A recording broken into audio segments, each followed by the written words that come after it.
비용을 내겠다고 해서 허락을 받고 24인용 천막입니다. 그것도 뭐 240명 들어갈 천막이면 몰라도 24인용 다 떨어진 천막을 치고 가마니를 깔고 복음을 증거하기 시작했는데 누가 와야 말을 하죠.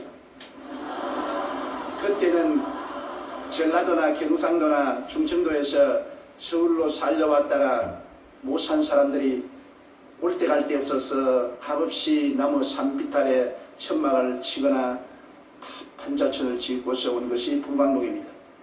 모든 사람들이 치킨이를 놓고 있고 좌절하고 낙심했습니다. 술주정뱅이들,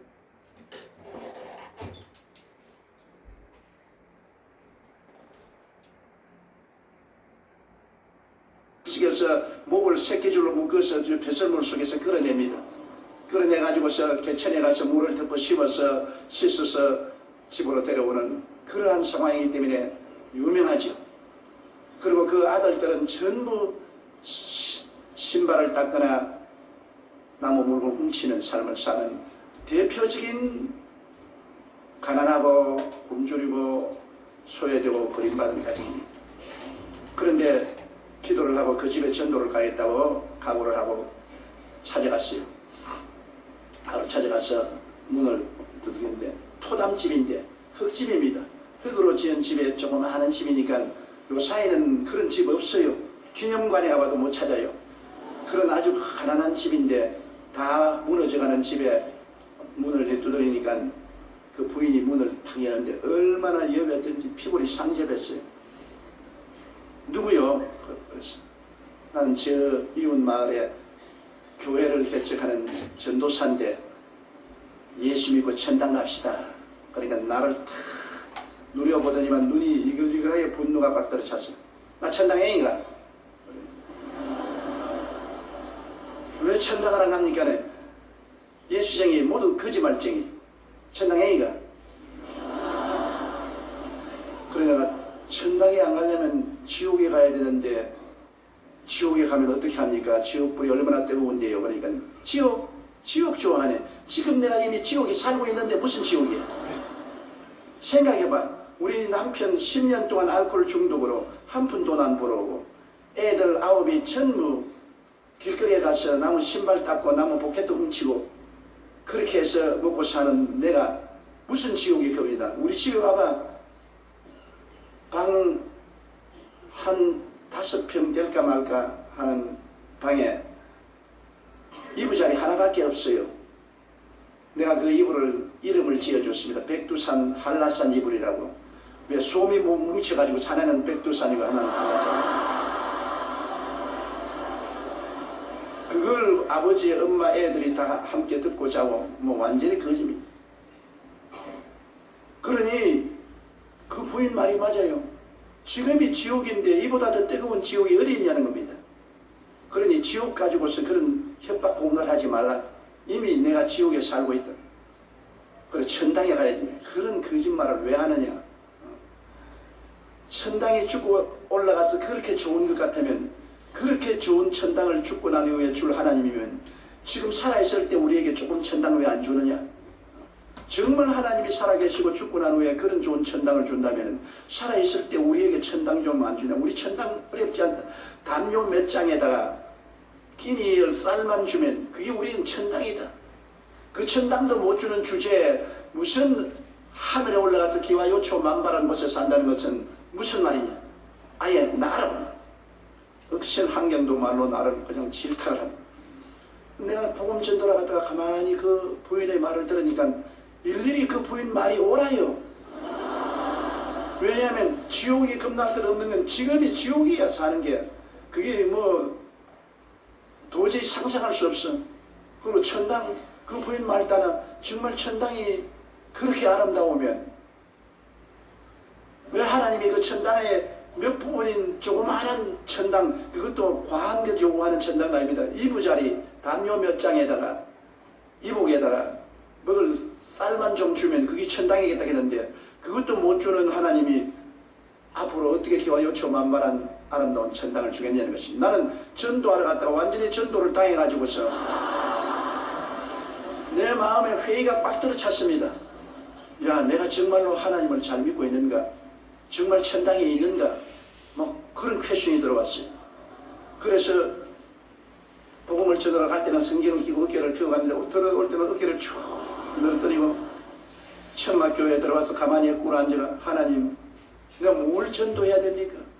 신학교에서 공부한 공부는 이 사람들과는 관계가 없습니다.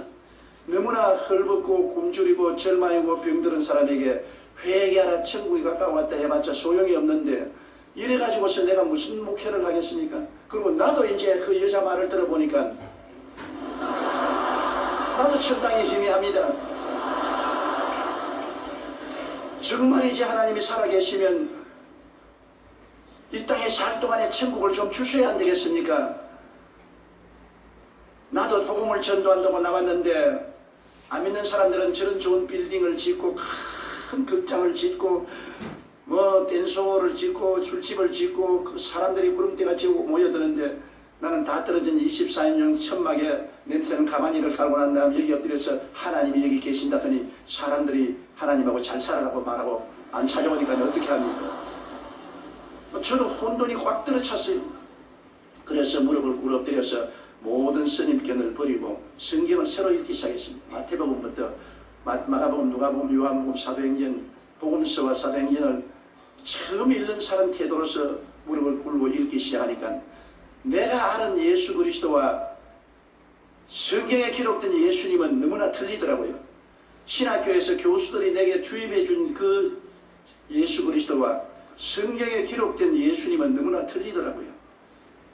성경에 기록된 예수님은 천당에 대한 이야기를 한 것이 아니라 하는 곳마다 천당을 나누어 주고 계시더라고요.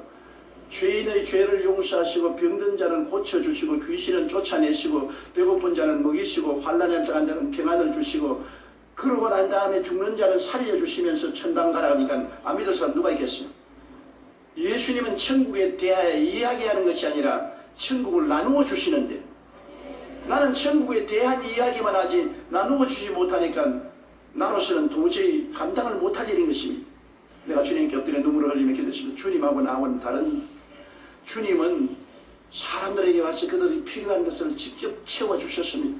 죄인에게는 용서를, 외로운 자에게는 평안을, 가난한 자에게는 먹을 것을, 죽는 자는 살려주고 병든 자는 고쳐주시고 귀신을 쫓아내주시고 살아있는 그리스도를 전했는데 나는 역사적인 그리스도를 전하고 천당을 줄 수 없는 사람이 되었으니 어떻게 합니까?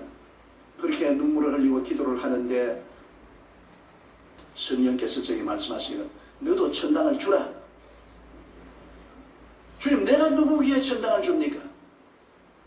주님, 도저히 나는 못합니다. 그러니까 네가 잘못되었다.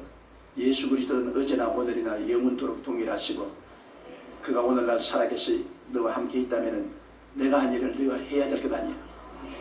너도 살아있는 하나님을 전가하고 천당을 주라. 소위 말하는 살아있는 성령운동을 하라. 문자적인 신앙을 가지지 말고 살아있는 성령운동을 하라. 그래 기도를 많이 하고 또 얼마 후에 그 이초희 시집을 찾아갔습니다. 요번에는 좀 마음이 훈훈해서 제가 찾아가서 문을 두드리니까 문을 타결합니다. 또 왔네? 좋은 소식을 가지고 왔습니다. 무슨 좋은 소식? 당신의 남편이 알코올 중독에서 해방될 수 있는 소식. 당신의 자식들이 학교에 가서 공부를 하고 훌륭한 자녀들이 될 수 있는 소식.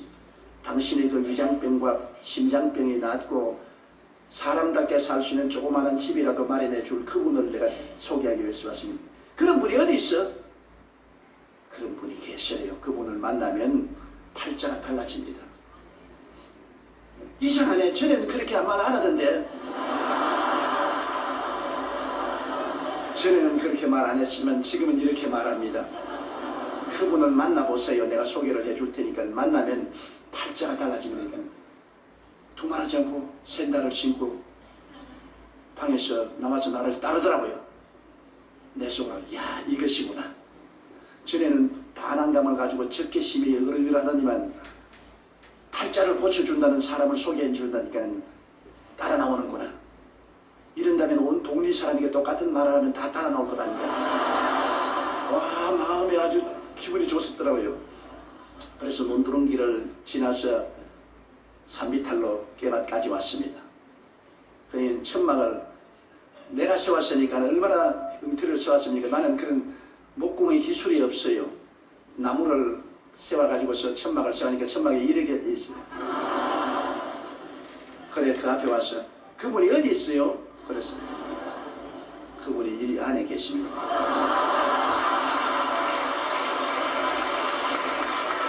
그러니까 천막을 이렇게 걸쳐서 안을 들여다 보면 가만히 깔아놓고 강다는 흙을 이렇게 두어 놓고 사과 상자 하나 세워놓고 있어요. 그 다음에는 천막을 내리더니 나를 쳐다보더니 웃는데 배꼽을 잡고 깎아 웃더니만 그 다음에 말이 장관인데 날 보고 지 팔자나 내 팔자나 하나도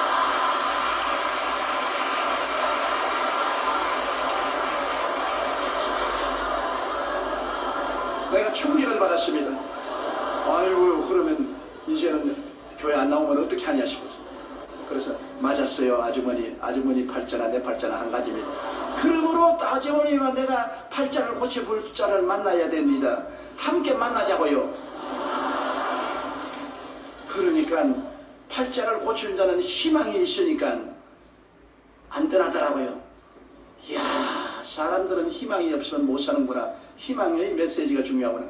그래 와서 천막교회에 처음으로 제가 한 사람을 전도했습니다. 새벽에 나와서 같이 기도를 하는데 그 남편 이제는 술 중독에서 해방되기 위해서 기도를 합니다. 교인들 다 합쳐봤자 한 10명 안 되는데 모여서 기도를 하는데 이 남편이 술이 쫙 취해가지고서 우리가 기도하는데 와가지고서 너희들이 나 술 안 먹게 하려고 기도한다고. 그날부터 술 맛이 얼마나 좋은지 말도 못해. 아주 여러분의 기도가 내 술 안주야. 막 온 천막이 막 술 냄새가 확 납니다. 그러면서 술을 취했으면서도 그런 소리를 하면서 앉아있어 천막교회. 그러니 내가 낙심이 얼마나 됩니까? 나는 그 사람이 싹 해방될 줄 알았는데 술 맛이 더 있다 크는 바람에 기도를 하면 술 맛이 더 있으면 어떻게 하느냐. 그래도 불구하고 그 술이 만취가 되어서 그때부터는 교회에 나와요. 교회에 와서 온갖 잔소리를 다 하고 나에게 온갖 손가락질을 다 하고 그러다가 석 달을 기도했는데 그 부인이 하루아침에 그 애를 보내서 쪽지를 내가 바라보니까 우리 남편이 어제 밤새도록 도끼를 들고 다 죽인다고 야단법석을 하고 하더니만 오늘 혼수상태에 빠졌으니 빨리 와주십시오. 나는 술주정배에 재해방된다고 했는데 혼수상태가 되어 죽으면 어떻게 하냐. 그 길로 그냥 막 미끄러지면서 넘어지면서 뛰어가서 보니까 혼수상태가 되어서 홀홀 골고 있어요. 내 생에 술 마귀가 이제 떠나가는구나. 그래 내가 그를 잡고서 나사렛 예수 이름으로 명하노니 알코올 중독의 원수 귀신아 나오라. 그렇게 하면서도 내가 전에 그렇게 하는 걸 못 봤기 때문에 우리 교수들이 가르쳐주지도 아니었고 은극결에 내가 하기 때문에 이게 내가 바르게 하는 건지 잘못하는지 알 수가 없어요. 그런데도 불구하고 나오라 그러면 반응을 하다면 꽥 고함을 치고 그래요. 나오라 이거네. 안 나온다. 그래 내가 뭐가 안 나오냐.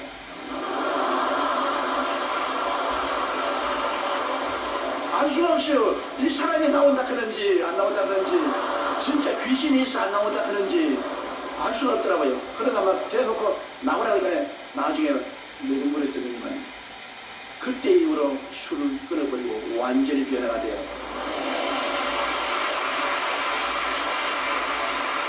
나중에 우리 교회 장로가 되었습니다.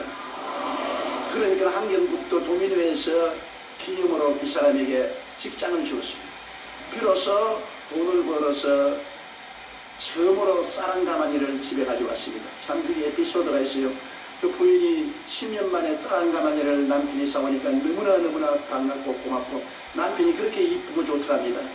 그래서 남편은 끌어안고 키스를 해주고 기도를 하고 했는데 마음속에 우리 전도사님이 11조를 내야 하나님이 복을 준다고 하더라. 11조를 안 내면 하나님이 복을 떼앗아갈 거냐. 그래서 그 쌀가마니에서 11조를 뗐어요. 너무너무나 아까우니까 돌아갔다 보고 주님 10년 동안 나다를 구경 못하는 우리가 이거 먹는다고 하나님이 구원 주겠냐. 그렇게 좁은 하나님 아니시지. 돌아가요. 아야 그렇지 않네 도로 떠내서 초저녁부터 시작한 것이 새벽기도 4시까지 떼냈다가 부었다가 떼냈다가 부었다가 그 갈 때는 말로 다 할 수 없습니다. 우리가 지금 웃기는 소리 같지만은 그 가난한 부인의 그 마음의 신앙의 갈등입니다. 그래서 새벽에 종소리를 치니까 그 11조 쌀을 떼는 쌀 봉지를 들고 남편이 가져온 돈의 11조를 들고 너무나 아까워서 울면서 오다가 눈에 미끄러지가 너무 빠르게 자빠지니까 이게 그냥 쌀이 눈에 다 쏟아지 못해. 그러니까 그 흙을 그대로 걸어 담아가지고 있어. 그래가지고서 내게 울면서 왔는데 보니까 쌀 없고 흙만 있어. 하나님이 너무나 가오가십니다. 10년 동안 나갈 구경 못하는 우리 집에 쌀 한 가마니 가져왔는데 왜 11조를 잡수시려 합니까? 근데 손에 있는 돈은 얼마인지 모르겠어. 떡이 돼버려가지고 있어. 얼마나 꽉 쥐었더니 흙이 묻어가지고서 떡이 돼버려. 그래서 자매님 11조는 하나님이 빼앗아가는 것이 아닙니다. 11조는 내일에 더 많은 축복을 주기 위해서 심는 종자 씨앗입니다. 심어야 거두지 않아요. 심지 않고는 못 거두지 않아요. 자매님이 지금까지 가난한 것은 안 심었기 때문에 거둘 것이 없어 가난했는데 11조는 종자 씨앗으로 심으면 하나님이 주시는 것이므로 이것은 심으는 것이니 비록 모두 다 흙 속에 심어버리고 말았지만은 하나님이 받은 것으로 알고 축복합니다. 그날 이후로부터 시작해서 그 집에 쌀이 떨어지지 않았어요. 그러고 난 다음에 그때 은크크라고 한국 유엔 전도단이 있어서 가난한 사람을 보증을 해주면 융자를 줘서 집을 짓게 해줘요. 그래서 내가 보증을 써서 은크크에 가서 융자를 받아가지고서 한 25평짜리 조그마한 집을 하나 지었어요. 깨끗하게 잘 지었어요. 지어가지고서 그 집에 들어가고 그 다음 애들을 다 학교 공부를 시켰어요. 그 애들 중에 지금 3사람이 목사가 되어 있는데요. 완전히 예수 믿고 천당이 다가오는 것을 보았습니다. 그 이초희 군사님이 늘 하는 말이 우리는 예수 믿고 천당에 죽어서 있는 줄 알았는데 지금 천당에 왔다. 우리 가족들이 다 예수 믿고 구원받고 병 고침받고 이렇게 애들도 공부 다 하고 3사람이 되었으니 얼마나 좋은가.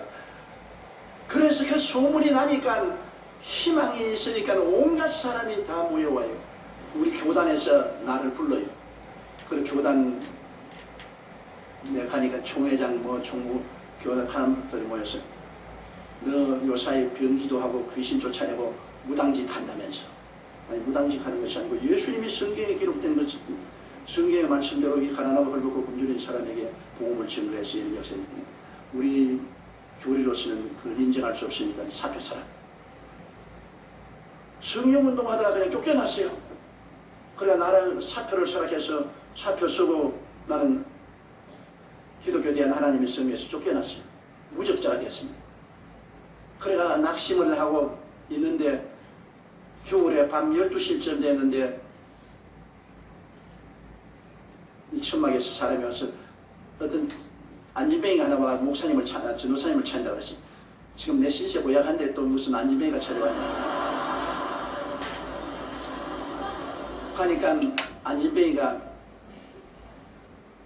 주일날 서울역에서 출발했는데 주일날 밤 12시에 불광대에 도착했어요. 완전히 하체마비가 되어서 무릎에다가 고무를 대고 지팽이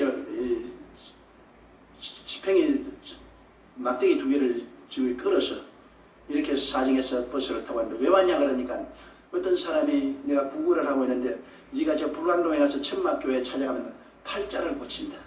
그곳에 있는 전도사는 병을 고친다. 너도 팔자가 고쳐질 것이니 그를 찾아가라 해서 하루 종일 걸려서 왔어요. 왔는데 보니까 한 12살 먹는데 내복도 없이 그냥 겉옷만 입었는데 팔팔팔 추운 겨울입니다. 떨고 있어요. 너무나 불쌍합니다. 그런데 내가 보니까 이 다리가 뼈만 남았어요. 관절이 탁 붙어 있는데 아유 하나님 왜 이런 사람을 내게 보냈습니까?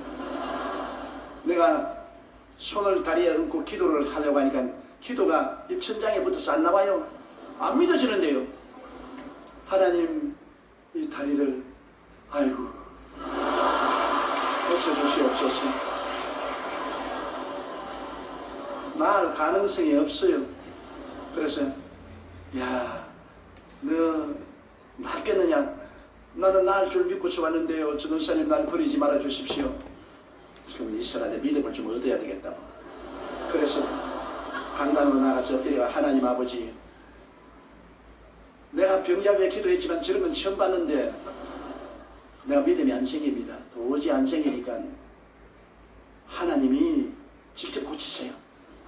날 못 고치라고 하지 마세요. 난 못 고칩니다. 난 못합니다. 그러고 부러지기 시작한 것이 제가 눈물을 흘리고 1시간이 넘도록 그냥 기도를 하는데 온몸이 뜨거워지고 방언으로 막 기도를 하고 몸이 뜨거워지고 그러다 보니까 마음에 믿음이 자꾸 들어오는데 뭉게구름같이 믿음이 피어오르는데 나중에는 내 생각에 내 손으로 이렇게 밀면 지구가 밀릴 것 같아요.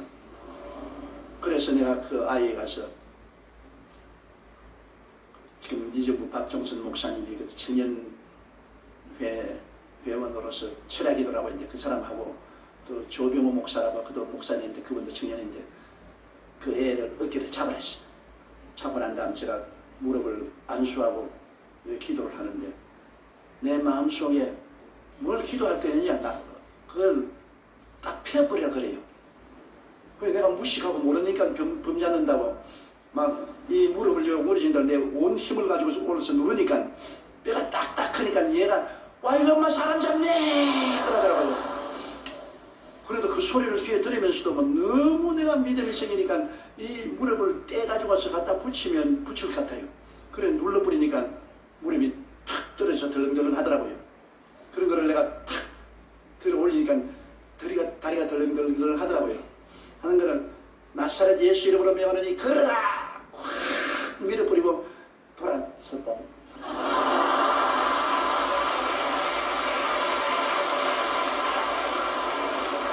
왜냐하면 내 생각에는 그건 막 꼬꾸라졌어요.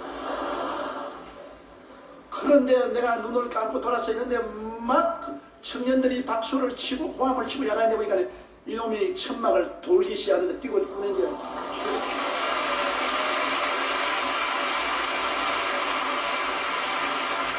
리몬가의 안진뱅이가 베드로와 요한의 은혜로 일어선 것과 같이 걔가 그 다음 일어나가지고서 온 동리를 다 다니면서 말하는 거예요. 나 안진뱅이인데 일어났다고. 그러니까 순식간에 우리 천막이 안진뱅이, 전lum발이, 중풍병자, 폐병 환자 수용소가 되었었어요. 교회가 아니라 모두 병든 자, 가난한 자, 굶주린 자 이런 사람이 모였는데 회개하고 통성기도하니 성령이 와서 방언을 하지요. 그 다음 병전자가 낫지요. 하나님 기적이 일어나지요. 그러면서 나의 신학이 형성되기 시작했습니다. 사람의 신학이라는 것이 그 삶의 환경이 신학을 만들어내는 것입니다. 똑같은 예수님도 부자가 보는 예수님과 가난한 사람이 보는 예수님이 다르게 보는 것처럼 내가 그때 비로소 인간은 재난을 당한 존재고 아담과 하와가 천지염을 받았을 때는 하나님이 정말 영혼이 잘됨같이 범사에 잘되며 강건하게 했는데 타락할 때 3대 재앙을 만나거든요. 영적으로 죽었지요. 그 다음 범사의 저주를 받아서 땀을 흘려 먹고 사는 가난이 왔지요. 그 다음 는 흑인이 흑으로 돌아가라. 흑으로 돌아가자니까 병들어서 죽지 않아요. 아담과 하와가 타락한 것은 3대 재앙이다. 그런데 예수님이 오셔서 십자가에 못 박인 것은 3중 축복을 가져왔다. 그 십자가에 못 박여 피를 흘리심으로 일생에 우리 죄를 다 청산했습니다. 죄의 값을 고통을 통해서 다 갚았다. 그가 저주를 바람으로 율법의 저주에서 해방시켰다. 갈라디아서 3장 13절에 그리스도께서 우리를 위하여 저주를 받으사 율법의 저주에서 우리를 속량하였으니 기록된 바 나무에 달린 자마다 저주 아래 있는 자라 하였습니다. 이거 아브라함의 복이 이방인에게 미치게 하려 함이라. 예수님께서 아담에게 내린 그 모든 저주를 십자가에 매달려서 다 청산하셨다. 그 다음에 제가 채찍에 맞음으로 너희가 나음을 입었다. 그리스도께서 우리 연약한 것을 친히 담당하시고 병을 짊어지고 가셨고 그가 채찍에 맞음으로 너희가 나음을 입었다. 병 고침을 받았다. 그래서 제가 그때 내 기초적인 신학이 형성된 것은 인간은 타락함으로 3대 재앙에 봉착했는데 십자가를 통하여 삼중 축복을 받아 전 구원을 얻게 되었다. 사랑하는 자여, 내 영혼이 찰댐같이 범사에 잘됨에 강건하기를 간구하노라. 우리는 여태까지 영혼 구원만 말했는데 영혼 구원만이 아니다. 시편 103편 오늘 읽은 말씀대로 내 영혼아 야훼를 송축하라. 내 속에 있는 것들아 다 그 성으로 송축하라. 내 영혼아 야훼를 송축하며 그 모든 은택을 잊지 말지어다. 사람들이 다 잊어버린 것이요, 제가 내 모든 죄악을 사하시며 내 모든 병을 고치시며 내 생명을 파멸해서 구속하시고 인자와 긍휼로 관을 씌우시며 좋은 것으로 내 소원을 만족케 하사 내 청춘으로 독수리같이 새롭게 하시는구나. 하나님께서 잊지 말라고 하는 은택인 것입니다. 그래서 제가 그 단순한 신학의 정립됨으로 놀라운 용기와 힘을 가지고 그 사람들에게 복음을 전하기 시작한 것입니다. 우리는 아담 안에서 3대 재앙을 만났으나 예수 그리스도 안에서 삼중 축복을 받았다. 여러분 와서 회개하고 성령 받고 방언말하고 하나님 은혜로 충만하면은 그 다음에는 하나님이 범사에도 축복을 주셔서 저주를 제압으로 손으로 하는 일에 복을 주시고 병 낫는다. 단순하지요. 그러나 그 복음을 통해서 1958년도에 개척을 했는데 1961년도에 500명의 교인이 되었습니다. 그 500명의 교인들이 다 나가서 직장을 구하고 직장을 얻고 장사를 하고 술 마시지 않고 방탕하지 않냐고 잘 살게 되어서 그 사람들이 모여서 땅을 사고 교회를 지을 수 있게 만드는 것입니다. 나는 한 동리가 예수 그리스도의 삼중 축복의 복음을 듣고 변화되는 것을 봤었습니다. 그 조그마한 동리가 완전히 변화됐어요. 예수님이 정령을 해버렸듯이. 1964년도 하루 저녁에는 설교하다가 설교 중간에서 쓰러졌죠. 막 심장이 그대로 막 뛰다가 딱 멈춰버린 거예요. 그래서 내가 한가지 쓰러졌어요. 쓰러지니까 교인들이 절단강단이 아니죠. 교회 한 3,000명이 꽉 들어차 있는데 그 앞에서 설교하다가 말고 쓰러져 큰 대자로 들어 누웠으니까 이게 왜 말입니까? 보통 목사 같은 경우는 한참 성령 운동하고 그냥 방언하고 병가인 기도하고 귀신 쫓아내고 하는 사람이 그 모양이 되었으니까 내가 쓰러지면서 말하기를 하나님 사무실에서 쓰러지게 하시지 왜 강단 앞에서 쓰러지게 하시니? 그게 내가 마지막 기억입니다. 점잖하게 좀 쓰러지게 만들어주지 아니하시고 이렇게 하시니 그래서 적십자 병원으로 싣고 갔어요. 그래서 적십자 병원에서 나를 조사를 하더니만 어디에 손댈 것이 없다는 겁니다.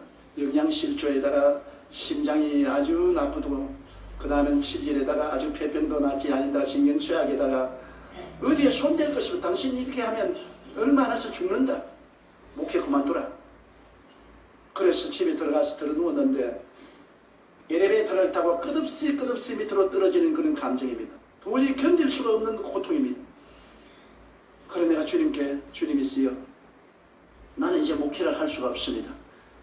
이대로 죽을 수도 없고 너무나 원통합니다. 주님이 왜 다른 사람을 다 고치면서 나는 안 고쳐줍니까? 울어도 대답 없는 이름이요 부르다가 내가 죽을 이름이요. 다른 사람 위해서 기도하면 성령께서 암이 나았다 절름발이가 나았다고 내게 말씀을 해줬어요. 근데 내 병은 말하면 말씀을 안 해주신 것이 침묵입니다. 아무리 부르짖어도 나는 병이 안 낫습니다. 그러나 다른 병은 왜 그렇게 잘났는지 몰라요. 그러니까 하나님께서 저보고 말씀하기를 이제는 네가 목회를 하지 말고 교인들을 세워서 목회를 하라. 그래서 여러분 구역조직은 제가 원조입니다. 주일날 여러분 내가 설교를 하는데 겨우 와가지고서 그때 7분 설교를 했어요. 서대문에 나왔는데 서대문에 한 2,000명 하는 교회 10,000명이 넘게 나왔어요. 그런 가운데도 성령운동하니까 막 교인들은 막 구름대같이 모여오는데 나는 죽을 판이거든. 그래서 내가 성경에 바울이 말한 건 사망은 내 몸에서 역사하고 생명은 너희 안에서 역사한다. 나는 죽어가는데 생명의 역사는 성도들에게 더 일어나는 것입니다. 그래서 내가 보통 7번 설교를 했는데 3번 설교하고 들려서 사무실에 들어가는 설교하다 쓰러지고 결혼 예식을 집행할 수가 없어요. 왜냐하면 신랑 신부 앞에서 잡아지라 하기 때문에 막 될 수 있으면 짧게 말을 하기 때문에 5분 만에 결혼을 끝마치는 것입니다. 그리고 장례식을 하기가 얼마나 겁이 나냐면 무덤 앞에 구덩이에 내가 먼저 떨어지려고 그러는데 관이 내려가기 전에 내가 조금 떨어지려고 하는데 그 괴로움은 말로도 할 수 없습니다. 그 괴로움은 말로도 할 수 없습니다. 그래서 제가 하나님께서 네가 목회를 하지 말고 너는 평신도들을 가르쳐서 목회를 시켜라. 그래서 구역을 조직하기 시작해서 교회를 구역으로 나누어서 5가정씩 이렇게 나누어 가지고서 구역을 만들고 그러면 5구역이 모이면 지역을 만들고 이렇게 해서 교회를 맺겠습니다. 그 다음에 구역장 교문이나 적고 저는 주일날 설교가 난다면 다음 주일날까지 들어두고 있어요. 일어날 수가 없습니다. 너무 심장이 나쁘니까. 그런 다음 주일날 겨우 일어나가지고 와서 설교를 한다면 또 가서 또 들어누워 있고 그 고통은 말로 다 할 수 없습니다. 그런데 하나님은 참 어떤 데 보면 무자비하더라고요. 1964년도에 내가 들어누워서 고통을 당하고 있는데 너는 온 천하에 다니며 만민에게 복음을 전하라. 하나님 내 혼자 어떻게 떠납니까 이 약한 몸으로. 그때는 또 해외 나가면 선교로 나간다 해도 200불밖에 나는 안 바꿔주는데 돈 200불 가지고서 내가 어떻게 합니까? 그러나 주님께서 너는 선교로 출발하라. 선교로 출발하라. 우리 교회도 겨우 목회하는데 그래서 죽기 아니면 살기입니다. 죽기 아니면 살기. 내가 여러분 뭐라고 말해도 하용조 목사님의 마음을 뼛속까지 알아요. 여러분은 모릅니다. 그 종이 얼마나 눈물과 피와 땀과 죽음을 앞서 체험하면서 목회를 하고 있다는 건 여러분은 모릅니다. 과부가 과부 사정한다고. 내가 그 길을 걸어왔기 때문에 나는 알아요. 그래서 내가 그분을 사랑하고 존경하고 그분은 순교적인 사명을 가지고 복음을 전한 줄 알아요. 1964년도부터 시작해가지고서 하나님이 선교로 나가라 하면서 제일 먼저 독일 베를린에서 초청장이 왔어요. 비행기를 타고 가다가 몇 분이나 비행기에서 가물아친지 말로 다 할 수 없습니다. 자리에 앉아있다가 너무 숨이 답답하니까 그냥 통로에가 들어누워서 그래서 스튜디오에서 일어나세요 일어나세요 아저씨 일어나세요. 요 사이 같으면 퍼스트 클래스로 타겠는데 그때는 3등 좌석에 타서 누울 데가 없으니까 좌석에 앉아있으니까 죽겠으니까 그냥 통로에 들어누워요. 그래서 부흥에 가면 외국 사람들이 많이 있는데 내가 복음을 증거해야 되니까 약한 것을 보이면 안 되지 않습니까? 내 망신, 하나님 망신, 한국 망신을 하면 안 되기 때문에 그것이 갈보리 십자가에 매달리는 고통이었었습니다. 죽음과 삶의 경계를 가지고서 강단에서 설교를 합니다. 그리고 또 병자면 기도를 해요. 왜냐하면 나는 하나를 믿으면 내가 아무리 고통스러워도 말씀은 말씀이니까 말씀에는 3대 재앙에서 주님이 3중 축복을 주셨으니까 영혼 구원과 저주에서 해방과 육신의 치료는 말씀이니까 난 말씀을 전해야 된다. 그래서 병자면 기도를 하면서 내 속으로 주님 나도요 나도요 나도요. 그런데 병자면 기도하고 나면 계시가 옵니다. 지혜 지식의 말씀이 옵니다. 암이 나았다, 절름발이가 나았다, 폐병이 나았다, 뭐 무릎 관절염이 나았다. 계시가 자꾸 옵니다. 그럼 그걸 내가 말을 해요 하면 막 일어나서 구름대같이 병이 낫고 박수를 치고 나와서 뛰고 꿀리고 관쟁을 하는데 관쟁을 지금 들으면서 나 자꾸 쓰러지려고 해요. 그래서 내가 호텔에 들어와서 하나님 너무나 야박합니다. 나는 왜 내버려 둡니까? 주님 저 사람들은 다 같이 고치면서 나는 왜 이렇게 고통을 당해야 합니까? 아무 대답도 없어요. 너가 저 많은 병전자의 고통을 네가 몸에 걸어져라. 제가 가장 한 번 고통을 당한 것은 코트디부아라고 아프리카의 나라가 있습니다. 불란서 식민지로 있던 나라인데 아주 아름다운 나라예요. 그 나라에 가서 복음을 전했는데 대통령과 부인이 굉장히 신앙이 좋아서 저를 대통령 부흥에 초청해서 대접을 해주고 자기 자가용 비행기를 내주어서 그 나라에 집회할 때 대통령 자가용 비행기를 타고 다니게 했는데 그날 한 5만 명이 모이는 스타디움에 가서 스타디움에 갔는데 대통령과 그 영부인과 장관들이 다 왔고 모든 대학 총장들이 다 왔고 나라가 수도가 들썩하게 모였는데 설교하러 나가려고 하는데 심장 발작이 일어났습니다. 심장이 막 150분에서 200분 뛰기 시작하고 그 다음에 막 땀이 막 비 오듯이 흐르는데 또 제가 당이 와가지고서 저혈당이 온단 말입니다. 이거는 정말로 문제는 죽은 겁니다. 수많은 청중들은 뭐 그냥 열광하고 박수를 치고 찬송을 부르고 하는데 이제 사회하는 사람이 이제 한국에서 나오는 위대한 조용기 목사님이 나오는 내 속으로 위대하기는 무슨 개똥으로 위대하다. 죽게 되는 사람이 뭐 위대가 되냐. 못 일어나겠어요. 심장이 200분 뛰면요 천지가 놀랐습니다. 거기에다가 저혈당이 있다가 왔는데 쪼그레뜨라도 예비하고 가야 되는데 쪼그레뜨를 지금은 보게돼서 예비하고 있지. 아무것도 예비 안 했습니다.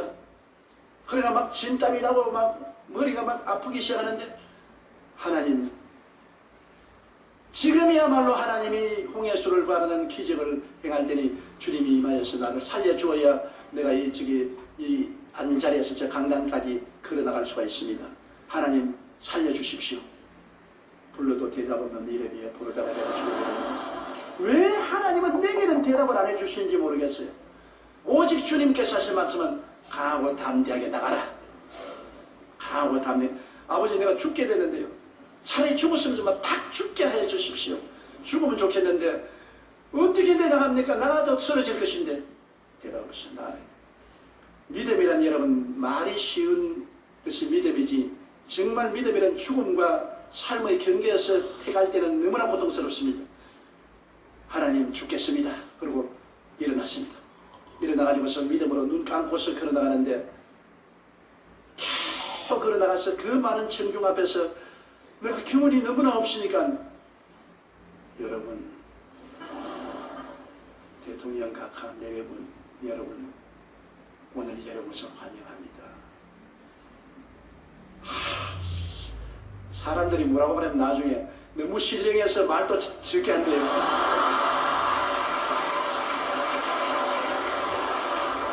사람을 갖다가 이렇게도 해석하고 저렇게 해석하는데 나는 말을 못해가지고서 겨우 죽는 소리를 했는데도 신령해서 그렇게 적은 소리를 하는 거예요. 아주 광란을 잡고 땀을 뻘뻘 흘리면서 기절 안 하려고 정신을 가로모아서 그것도 또 한국말로 말하면 그냥 하겠는데 영어로 해야 되니까 또 단어를 기억해야 되지 않습니까? 그러니 그 괴로운 가운데서 그걸 한 30분 동안 설교를 겨우 마치고 회개할 사람 여러분 중에 회개할 사람 나오시오. 그러니까 세상에 수천 명이 나옵니다. 수천 명이. 그러니 하나님이 하시는 일은 사람이 해석을 할 수 없어요. 그래 나와서 그 사람들 주교로 인도하고 난 다음 또 병자회 기도했는데 왔다 그냥 아진뱅이가 일어나고 크라치를 던지고 나오고 그냥 뭐 눈 안 보이는 사람이 눈을 보고 그래서 내가 써서 하나님 나도요. 나는 하나님이 지나치도록 안 해주시더라고요. 그래야 그곳에서 내가 내 인생의 가장 어려운 위기를 믿음의 능력으로 이겨낸 것입니다. 그래서 제가 49년이 언제 몇 년이면 인생 50주년에 저는 목회를 졸업하는데 49년에 매일매일을 기적으로 살고 절대로 다음 주일에 내가 선다는 보증이 없었습니다.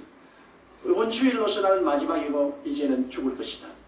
그렇게 내일을 기약하지 못한 것이 49년간 강단을 비우지 않고 설교를 하고 세계를 115바퀴를 돌고 80여 개국을 방문하면서 복음을 전가할 수 있으니 기적 아닙니까? 그지요? 이게 기적입니다. 이게 기적입니다.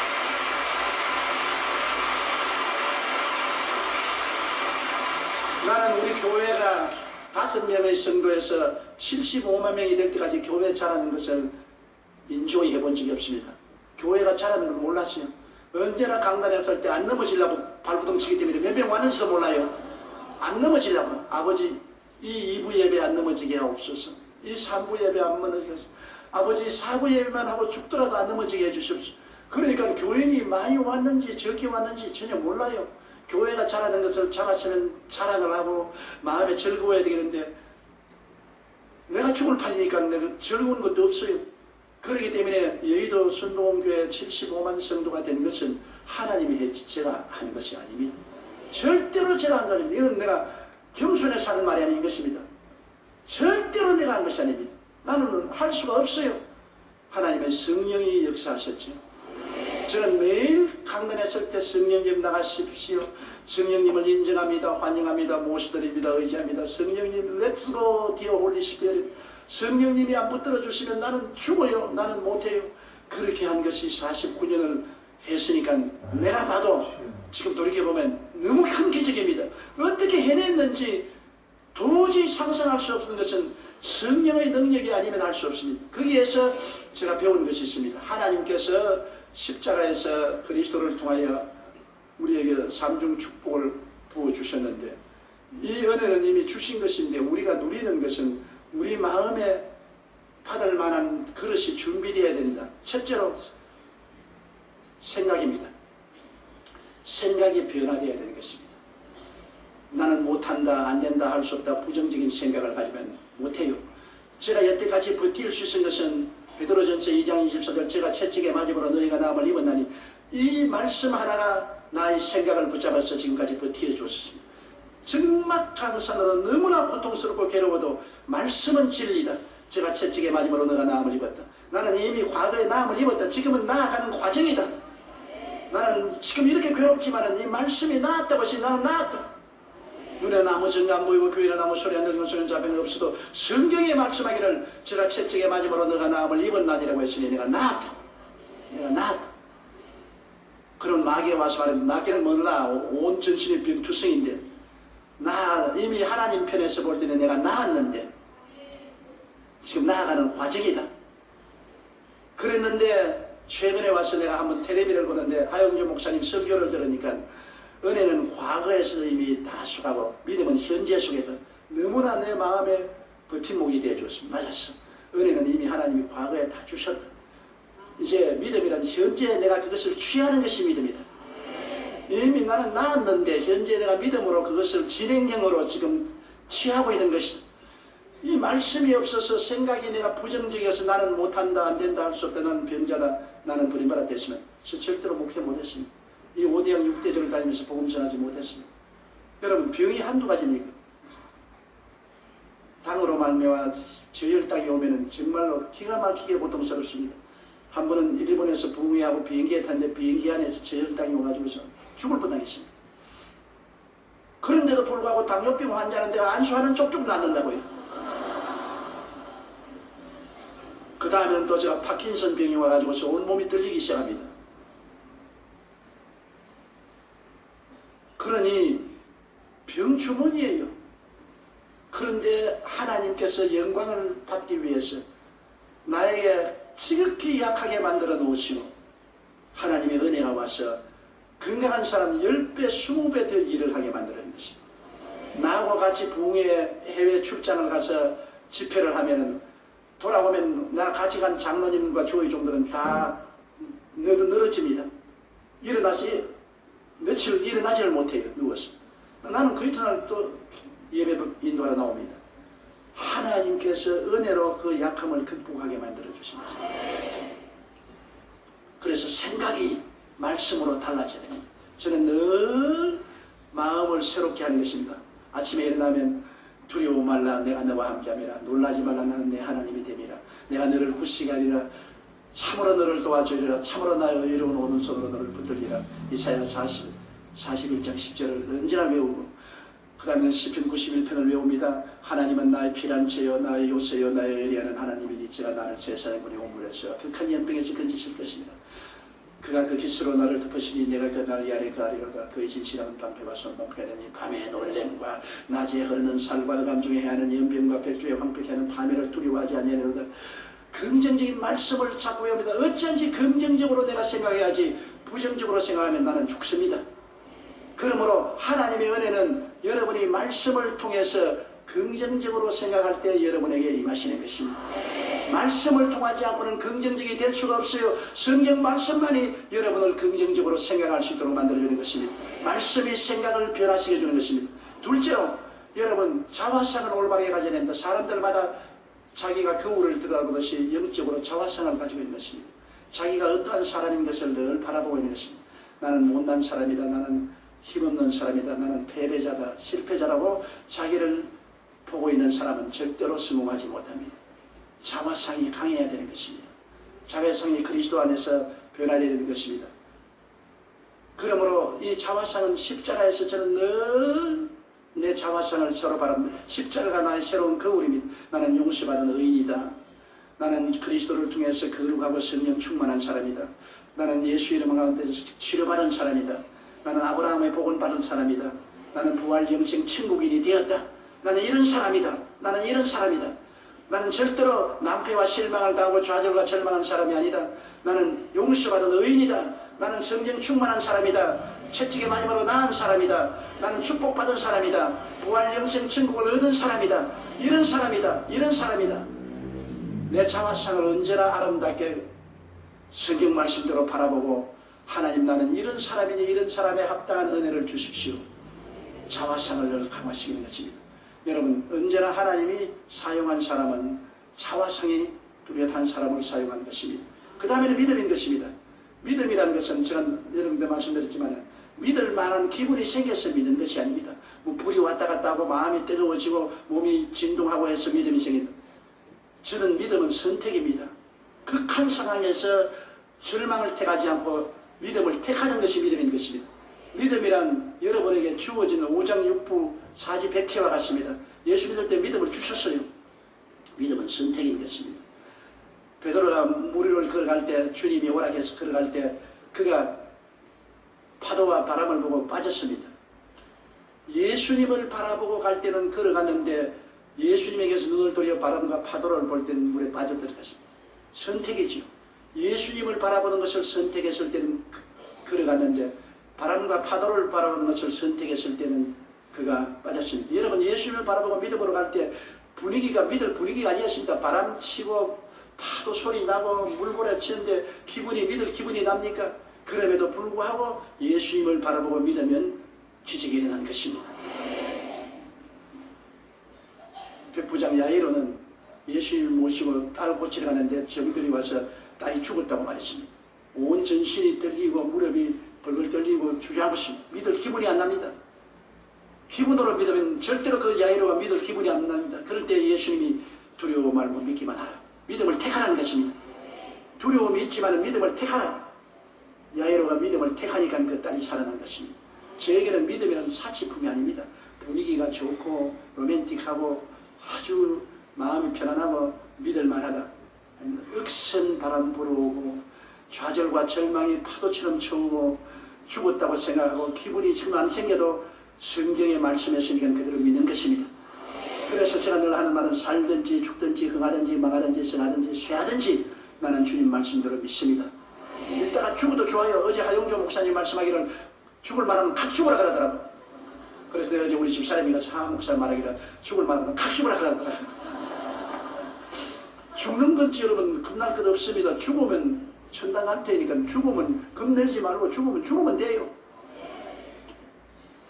믿음이라는 것은 아무 눈에 아무 증거도 없고 귀에 들리는 소리 없고 손에 잡히는 것 없고 감각이 없어도 믿음을 선택하는 것입니다. 나는 믿기로 작정을 했다.